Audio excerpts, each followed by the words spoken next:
नानकचंद रत्तू जी की लिखी हुई किताब डॉक्टर अंबेडकर के अंतिम कुछ वर्ष के अध्याय चौथे का टाइटल है पार्टी का निर्माण और चुनाव, जिसका अब तक मैं 2 वीडियो बना चुकी हूं। अब ये तीसरा और आखिरी वीडियो है जिसे मैं बनाने जा रही हूं।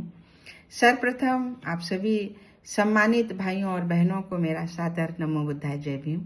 मैं लखनऊ से संघमित्रा गौतम, लक्ष्य कमांडर, भारतीय समन्वय संगठन लक्ष्य से। डॉक्टर अंबेडकर के आगामी चुनाव में कांग्रेस को परास्त करने के लिए न्यूनतम साझा कार्यक्रम के आधार पर संयुक्त महाराष्ट्र समिति से जुड़ने के निर्णय से आचार्य पीके अत्रे और एसएम जोशी जैसे नेताओं के बीच खलबली मच गई। ये प्रमुख नेता महाराष्ट्र में कांग्रेस के विपक्ष में थे और संयुक्त महाराष्ट्र आंदोलन में अग्रणी थे। 11 सितंबर 1956 को कांग्रेस को पराजित करने के लिए न्यूनतम साझा कार्यक्रम के आधार पर संयुक्त महाराष्ट्र समिति से डॉक्टर अंबेडकर के जुड़ जाने के निर्णय का स्वागत करते हुए पीके अत्रे ने कहा, इससे पूरा वातावरण ही बदल गया है और चुनाव में जीत की संभावनाएं कई गुना बढ़ गई हैं। उन्होंने कहा कि प्रजा सोशलिस्ट पार्टी के नेता एसएम जोशी ने निसंकोच अपनी सहमति की घोषणा कर दी है कि वे निश्चित कार्यक्रमों के साथ संयुक्त मंच से चुनाव लड़ेंगे और उनके समर्थकों को भी इससे या तो जुड़ना होगा या वे पूरी तरह बाहर ही चले जाएं। उन्होंने कहा कि लोहिया दल के सदस्य सबसे दुस्साध्य लोग होंगे, पर वे महत्वपूर्ण हैं।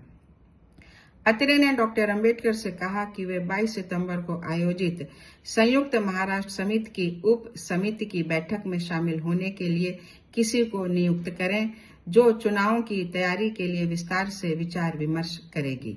अत्रे ने कहा कि वे राष्ट्रपति द्वारा फिल्म पुरस्कारों के सिलसिले में शीघ्र ही दिल्ली आएंगे और फिर उनसे भेंट करेंगे। उनके आने या किसी भी प्रकार के पत्र व्यवहार या बातचीत करने की लंबी प्रतीक्षा करने के बाद 5 सितंबर 1956 को डॉक्टर अंबेडकर ने आचार्य अत्रे और एसएम जोशी को पत्र लिखा।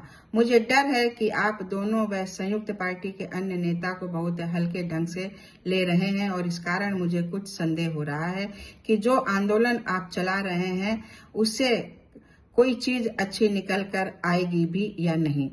उन्होंने पत्रे व जोशी पर आरोप लगाया कि उन्होंने मुद्दे को कुछ इस तरह लेकर, जैसा कि मराठी में कहते हैं, गड़मत, और इसके अलावा और कुछ नहीं।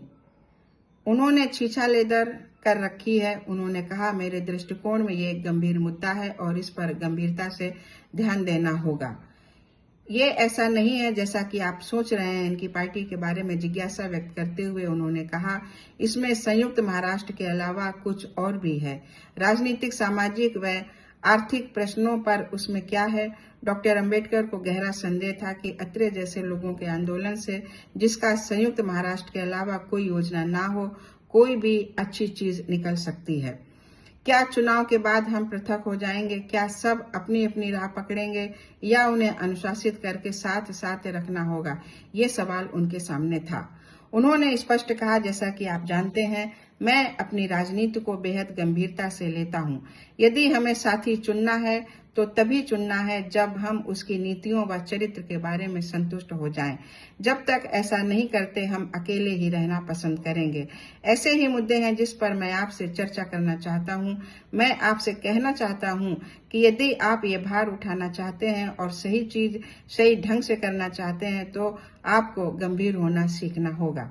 जब तक हम ऐसा नहीं करते, मेरे लिए अपने लोगों को कोई निर्देश जारी करने में कठिनाई है। मैं ये निश्चित जानता हूं कि यदि संयुक्त सभा संघ के सहयोग की इच्छुक है तो वह आपका बोझ उठाने में सक्षम है। तो साथियों, ये चैप्टर कंप्लीट हुआ और अब मैं आगे किसी और चैप्टर पर आपसे बात करूंगी। आप लोग अपना ध्यान रखें और अब मैं विदा चाहूंगी। नमो बुद्धाय, जय भीम, जय संविधान।